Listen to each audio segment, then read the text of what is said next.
দর্শক, ভোরের কাগজে আপনাদের সকলকে স্বাগতম জানাচ্ছি। আমি আর কে জেন। এর আগেও আমরা ঠিক একই জায়গা থেকে আপনাদের সাথে সরাসরি যুক্ত হয়েছিলাম এবং ঘূর্ণিঝড় রেমালের প্রভাবে খুলনা শহরের যে পরিস্থিতি সেটি আসলে আপনাদের দেখানোর চেষ্টা করছিলাম। আপনারা দেখতে পাচ্ছেন যে আমার পেছনে কিন্তু আসলে জলাবদ্ধতা তৈরি হয়েছে এবং এর আগে যখন আমরা আপনাদেরকে সরাসরি দেখানোর চেষ্টা করেছিলাম তখন কিন্তু আসলে রাস্তাটি অর্ধেক ডুবেছিল। এই মুহূর্তে কিন্তু পুরো রাস্তায় প্রায় ডুবো ডুবো অবস্থা এবং একই সাথে আরো একটি বিষয় যেটি আমরা লক্ষ্য করেছি যে তখন যে বৃষ্টির পরিমাণ ছিল এখন তার চেয়ে কিন্তু বৃষ্টির পরিমাণ অনেক বেড়েছে এবং একই সাথে বাতাসের বেগ বেড়েছে। দর্শক, আমি যদি একটু সোনাডাঙ্গা বাস স্ট্যান্ডের দিকে আপনাদেরকে দেখাতে চাই যে ওই জায়গাটায় কিন্তু গাড়ির চাপ একটু বেড়েছে এবং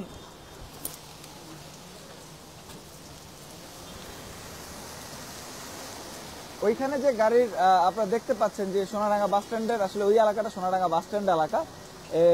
এই রাস্তায় যে জলাবদ্ধতা যে তৈরি হয়েছে সেই জলাবদ্ধতার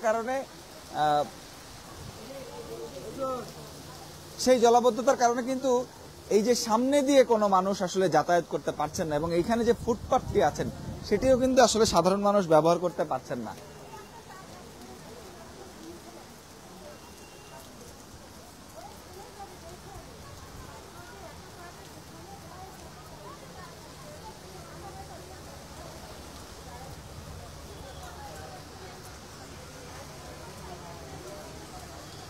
দর্শক, যেমনটি বলছিলাম যে ঘূর্ণিঝড় রেমালের প্রভাবে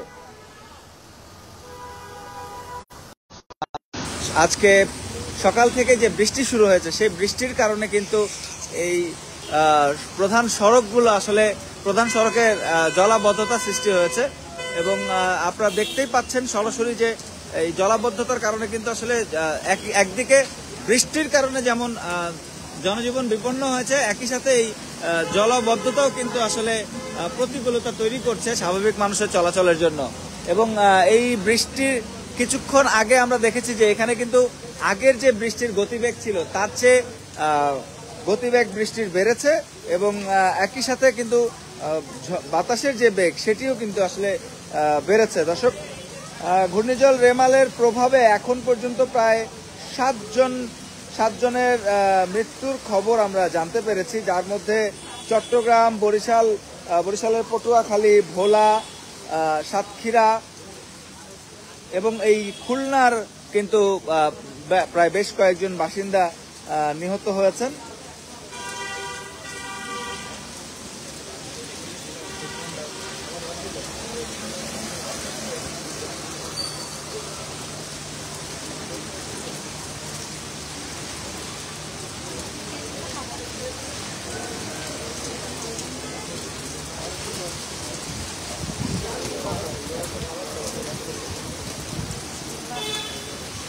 দর্শক, এই ঘূর্ণিঝড় রেমালের প্রভাবে কিন্তু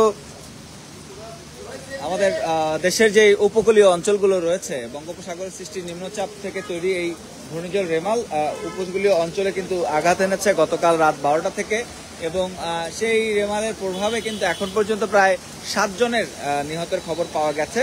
এবং আমরা যদি খুলনা পাশাপাশি আরেকটি উপকূলীয় অঞ্চল ভোলা জেলার দিকে একটু নজর দিই, সেই ভোলায় কিন্তু এখন পর্যন্ত প্রায় 3 লক্ষাধিক মানুষ আসলে পানিবন্দী অবস্থায় আছেন এবং এখন পর্যন্ত ভোলায় প্রায় 3 জনের নিহতের খবর পাওয়া গেছে।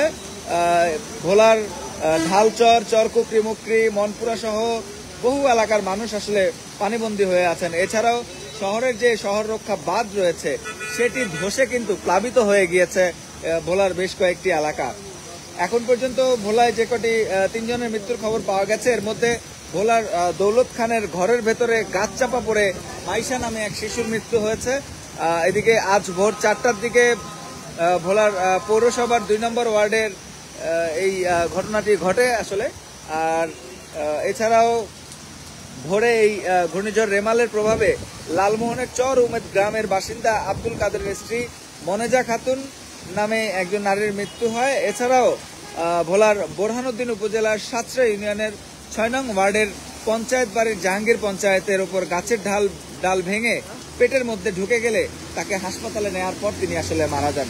দর্শক, এই ছিল আসলে এখন পর্যন্ত আমার কাছে থাকা ভোলার আপডেট। এছাড়াও আপনাদেরকে আরেকটি বিষয় জানিয়ে রাখতে চাই, সেটি হচ্ছে যে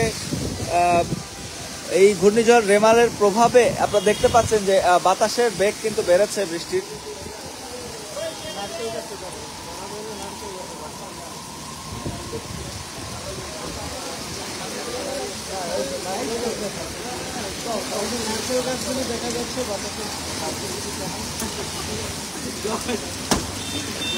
দর্শক, রেমালের যে বাতাসের গতিবেগ সেটি যে বেড়েছে এবং একই সাথে যে বৃষ্টির প্রভাব বেড়েছে সেই বিষয়টি আমরা আপনাদেরকে দেখানোর চেষ্টা করছি এবং একই সাথে আপনাদেরকে যদি একটু আবহাওয়া অধিদপ্তরের যে আপডেট ছিল সেই বিষয়টি জানাতে চাই, সেটি হচ্ছে যে আবহাওয়া অধিদপ্তর বলেছিল যে ঘূর্ণিঝড় প্রায় 12টার দিকে আবহাওয়া অধিদপ্তর যে আসলে 12:30টার পরে আবহাওয়া অধিদপ্তরের যে সংবাদ সম্মেলন ছিল সেখানে আবহাওয়া অধিদপ্তরের পরিচালক আজিজুর রহমান বলেছেন যে দুপুর 3টা নাগাদ ঘূর্ণিঝড় রেমালের কেন্দ্র আসলে রাজধানী ঢাকা অতিক্রম করবে এবং একই সাথে এই সময়টা আসলে ঝড়ো হওয়ার সঙ্গে বৃষ্টিপাত হবে এবং ধীরে ধীরে এটি আসলে দুর্বল হয়ে যাবে বলে তিনি জানান। তিনি বলেন যে ঘূর্ণিঝড়ের কেন্দ্র রাজধানী ঢাকার উপরে দিয়ে গেলেও তেমন কোনো প্রভাব পড়বে না, বৃষ্টিপাত হবে। সকাল 6টায় ঢাকায় বাতাসের গতিবেগ ছিল 59 কিলোমিটার। ভোর থেকে ঢাকায় 35 মিলিমিটার বৃষ্টিপাত রেকর্ড করা হয়েছে। দেশ জুড়ে তাণ্ডব চালানো ঘূর্ণিঝড় রেমালের কেন্দ্র ঢাকার উপর দিয়ে যাবে বলে তিনি আসলে জানিয়েছেন। এছাড়াও আগামীকালকে ঢাকার আবহাওয়া স্বাভাবিক থাকবে। তবে তিনি আরো বলেছেন যে যেহেতু এই ঘূর্ণিঝড় রেমালের প্রস্তুতি গত 3 দিন ধরেই চলছে, এই 3 দিন আগেই কিন্তু তারা আসলে আবহাওয়াবিদরা জানিয়েছিলেন যে এই ঘূর্ণিঝড়ের গতিবেগ কিন্তু ঘন্টায় 190 থেকে 120 কিলোমিটার গতিতে এই ঘূর্ণিঝড় আঘাত আনতে পারে এবং গতকাল রাত থেকে শুরু হওয়া এই ঘূর্ণিঝড় কিন্তু আসলে সেটিই হয়েছে। রবিবার রাত থেকে আজ সকাল পর্যন্ত পটুয়াখালীতে বাতাসের গতিবেগ ঘন্টায় সর্বোচ্চ 111 কিলোমিটার রেকর্ড করা হয়েছে। এর মধ্যে গতকাল রবিবার বিকেল 4টায় পটুয়াখালীর খেপুপাড়ায় বাতাসের গতি ঘন্টায় 54 কিলোমিটার ছিল, সন্ধ্যা 7:30টায় 61 কিলোমিটার ছিল, রাত 8:30টায় 65 কিলোমিটার ছিল এবং রাত 11:30টায় 91 কিলোমিটার ছিল, আর রাত 1:30টায় সর্বোচ্চ গতিবেগ 111 কিলোমিটার রেকর্ড করা হয়েছে। পাশাপাশি রাত 3টার দিকেও পটুয়াখালীতে কিন্তু এই 111 কিলোমিটার গতিবেগই ছিল, তবে ঢাকায় বাতাসের গতিবেগ রেকর্ড করা হয়েছে ঘন্টায় সর্বোচ্চ 59 কিলোমিটার। দর্শক, আরেকটি বিষয় সেটি হচ্ছে যে গতকাল থেকে যে 4টি সমুদ্র বন্দর আছে আমাদের, মংলা, পায়রা, কক্সবাজার সহ এই 4টি সমুদ্র বন্দর কিন্তু যে 10 নম্বর বিপদ সংকেত রয়েছিল, আজ সেই 10 নম্বর বিপদ সংকেত নামিয়ে ফেলা হয়েছে এবং প্রতিটি নদী বন্দরে কিন্তু 3 নম্বর স্থানীয় সতর্ক সংকেত দেখাতে বলা হয়েছে। দর্শক, এর আগে যেটি বলছিলাম যে ঘূর্ণিঝড় রেমালের তাণ্ডবে যে 7 জনের মৃত্যু হয়েছে, সেই 7 জনের 3 জনই আসলে ভোলার জেলার ছিলেন এবং এই ভোলা ছাড়াও বরিশাল, চট্টগ্রাম, পটুয়াখালী ও সাতক্ষীরায় মোট 7 জনের মৃত্যুর সংবাদ আমরা পেয়েছি এবং এছাড়াও স্বাভাবিকের চেয়ে প্রায় 7 থেকে 8 ফুট বেশি উচ্চতার জোয়ারের চাপে সাতক্ষীরা, বরগুনা সহ বেশ কয়েকটি জেলায় বেড়িবাঁধে ভাঙন দেখা দিয়েছে। এছাড়াও সারা দেশে দুর্যোগ কবলিত এলাকার মানুষের জন্য 9,000 আশ্রয় কেন্দ্রে পর্যাপ্ত খাবার এবং চিকিৎসা সামগ্রী আগেই সরকারের স্থানীয় প্রশাসন এবং দুর্যোগ রক্ষা যে অধিদপ্তর রয়েছেন সেখান থেকে আসলে ব্যবস্থা করা হয়েছিল এবং ইতিমধ্যে কিন্তু লাখ লাখ মানুষ তাদের বসতভিটা ছেড়ে আশ্রয় কেন্দ্রে আশ্রয় নিয়েছে।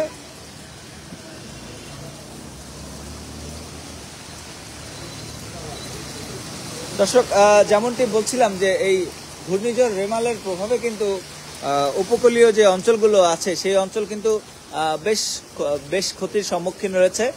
যেমন যদি বলি, সাতক্ষীরার শ্যামনগরে কিন্তু রক্ষা বাঁধ ভেঙে তারপরে রক্ষা বাঁধ ভেঙে চিংড়ির ঘের যেটি রয়েছে সেটি কিন্তু অন্যান্য যে সমতল ভূমি ছিল সেই সমতল ভূমির সাথে মিলেমিশে একাকার হয়ে গিয়েছে এবং যেহেতু ঘূর্ণিঝড়ের প্রভাবে জলাবদ্ধতা তৈরি হয়েছে সেহেতু সেই চিংড়ির ঘের আর সেই জমে থাকা পানি সবই কিন্তু আসলে একদম মিলেমিশে একাকার হয়েছে। দর্শক, এই অনেকগুলো খারাপ সংবাদের মধ্যে একটি ভালো সংবাদ হচ্ছে যে এবারের ঘূর্ণিঝড় রেমালের প্রভাব কিন্তু আসলে সুন্দরবনে সেভাবে পড়েনি এবং সুন্দরবনের কারণে কিন্তু খুলনা অঞ্চলে আসলে যে পরিমাণ তাণ্ডব হওয়ার কথা ছিল বা আবহাওয়া অধিদপ্তর থেকে যে পরিমাণ তাণ্ডবের সংখ্যা ছিল সেই সংখ্যা কিন্তু আসলে থেকে কিন্তু আসলে খুলনা মুক্তি পেয়েছে। তবে স্থানীয় আবহাওয়া অফিস সূত্রে যেটি আমরা জানতে পেরেছি যে গতকাল রোববার রাতে কিন্তু সাতক্ষীরার উপকূলে ব্যাপক তাণ্ডব চালিয়েছে এই ঘূর্ণিঝড়টি।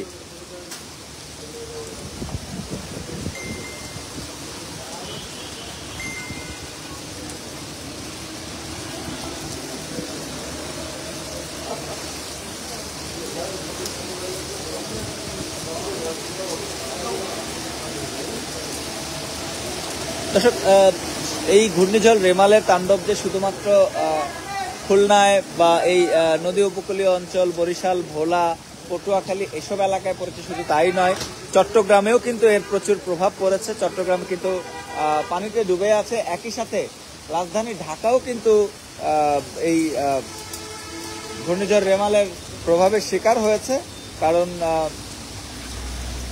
রাজধানী ঢাকা কিন্তু ইতিমধ্যেই জলাবদ্ধতার শিকার হয়ে গিয়েছে এবং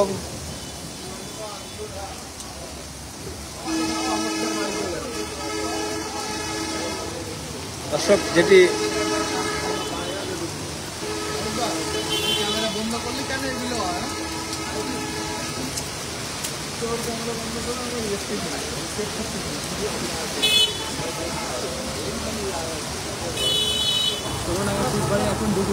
দর্শক যেটি বলছিলাম যে এই ঘূর্ণিঝড় রেমালের যে প্রভাব সেই প্রভাবে কিন্তু রাজধানীর অন্যান্য বিভাগ যেমন চট্টগ্রাম, ঢাকা সেখানেও কিন্তু এর প্রভাব পড়েছে এবং জলাবদ্ধতায় কিন্তু আসলে শহরগুলো ডুবে আছে। আমাদের সহকর্মী আবু বক্কর সিদ্দিক আবহাওয়া অফিস থেকে সরাসরি আপনাদের সাথে যোগ দিয়েছেন। এছাড়াও আমাদের আরেকজন সহকর্মী শেখ ফরিদ, তিনি কিন্তু ঢাকার বিভিন্ন স্থান থেকে জলাবদ্ধতার খবরগুলো তুলে ধরার চেষ্টা করছেন এবং আমি আর কে জানি এই মুহূর্তে খুলনা থেকে আপনাদের সাথে সরাসরি যোগ দিয়েছি এবং আমি অবস্থান করছি খুলনার যে জেলা বাস স্ট্যান্ড আছে সোনাডাঙ্গা বাস স্ট্যান্ড, সেই সোনাডাঙ্গা বাস স্ট্যান্ডের 200 গজের মধ্যে এবং এটি মূলত বলা হয় সোনাডাঙ্গা আবাসিক এলাকা প্রকল্প 2।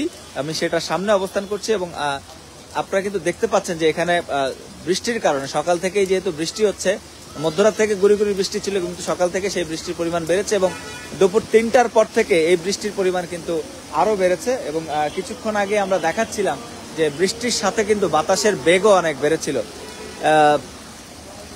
সব মিলিয়ে খুলনার জনজীবন একেবারে বিপন্ন বলা চলে। খুব প্রয়োজনীয় দোকান যেমন খাবারের দোকান, ওষুধের দোকান ছাড়া অন্যান্য ব্যবসায়িক প্রতিষ্ঠান একদম বন্ধই বলা চলে। খুব জরুরি প্রয়োজন ছাড়া রাস্তায় তেমন মানুষজন দেখা যাচ্ছে না। চাকরিজীবী মানুষজন যারা অফিস শেষ করে বাসায় যাচ্ছেন হয়তো তাদের লক্ষ্য করা যাচ্ছে। এছাড়া খুব জরুরি প্রয়োজন ছাড়া আমরা আসলে সেভাবে রাস্তায় মানুষজনকেও দেখিনি এবং আমরা শহর ঘুরে আসা বেশ কয়েকজনের সাথে কথা বলার চেষ্টা করেছিলাম। তারা জানিয়েছেন যে পুরো খুলনা শহরের চিত্র একই। এছাড়াও আমরা বেশ কয়েকজন ব্যবসায়ীর সাথে কথা বলেছি সকাল থেকে, যাদের সাথে জানার চেষ্টা করেছিলাম যে আজ তারা ব্যবসা প্রতিষ্ঠান পরিচালনা করবেন কিনা এবং তারা যেটি জানিয়েছেন যে যেহেতু খুলনায় যেসব ব্যবসা প্রতিষ্ঠান শ্রমিক নির্ভর, আসলে শ্রমিক বহিরাগত শ্রমিক নির্ভর এবং যেহেতু খুলনার বেশিরভাগ শ্রমিক আসলে এই উপকূলীয় অঞ্চল থেকে আসা, তাই গতকাল থেকেই তারা খুলনা শহর ছেড়ে খুলনার যে তাদের যে আসলে আবাসস্থল আছে সেখানে গিয়ে তারা তাদের পরিবার পরিজনকে আসলে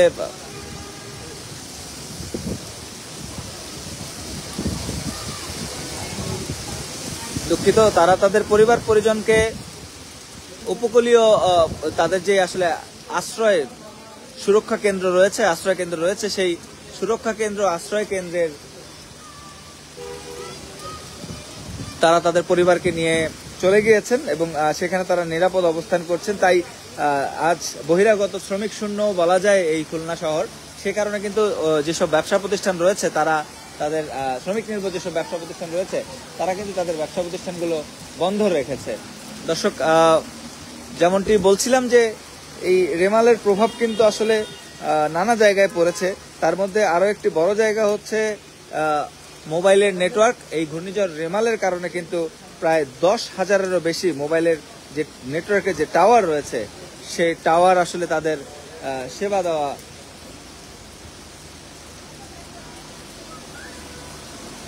সেবা দিতে আসলে টাওয়ারের সেবা দেওয়ার বিভ্রাট ঘটছে। প্রায় 10,000-এরও বেশি মোবাইল টাওয়ার বা বেস ট্রান্সসিভার স্টেশন যেটি বিটিএস সেটি আসলে সেবা দিতে বিঘ্ন ঘটায়। আসলে দক্ষিণের যে জেলাগুলো আছে সেখানে লাখ লাখ মানুষ আসলে ইন্টারনেট এবং মোবাইল সংযোগের সেবা থেকে আসলে ক্ষতিগ্রস্ত হচ্ছেন। এখন পর্যন্ত আমরা যেটি জানতে পেরেছি সেটি হচ্ছে যে বরগুনা, বরিশাল, পটুয়াখালী, নোয়াখালী, চট্টগ্রাম, খুলনা সহ বেশ কয়েকটি জেলা এই নেটওয়ার্ক বিভ্রাটে পড়ছেন, যেহেতু আসলে এই এলাকাগুলো ঘূর্ণিঝড় রেমালের প্রভাবে প্রভাবিত। এবং এই বিষয়টি নিয়ে রবির chief corporate and regulatory officer Shahed Alam বলেছেন যে দীর্ঘ সময় বিদ্যুৎ না থাকায় এই পরিস্থিতি তৈরি হয়েছে। তবে তারা পোর্টেবল জেনারেটর দিয়ে আসলে বেশ কয়েকটি বিটিএস চালু রাখার চেষ্টা করেছেন। এবং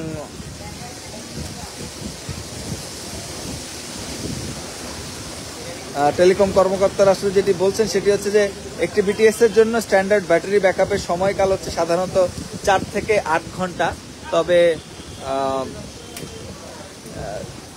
তবে প্রায় সময় দেখা যায় যে যেহেতু স্বাভাবিকভাবে আসলে এই ঝড়ের সময় বিদ্যুৎ বিভ্রাট থাকে, তাই ব্যাটারিগুলো পর্যাপ্ত যেহেতু চার্জ নিতে পারে না, সেক্ষেত্রে আসলে এই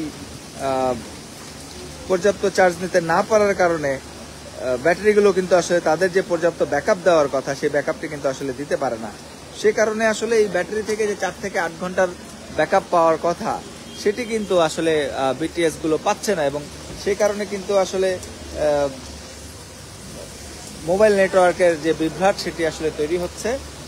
দর্শক, এখন পর্যন্ত আমরা সর্বশেষ যে আপডেট পেয়েছি সেটি হচ্ছে যে ঘূর্ণিঝড় রিমালে এখন পর্যন্ত প্রায় 30,000-এরও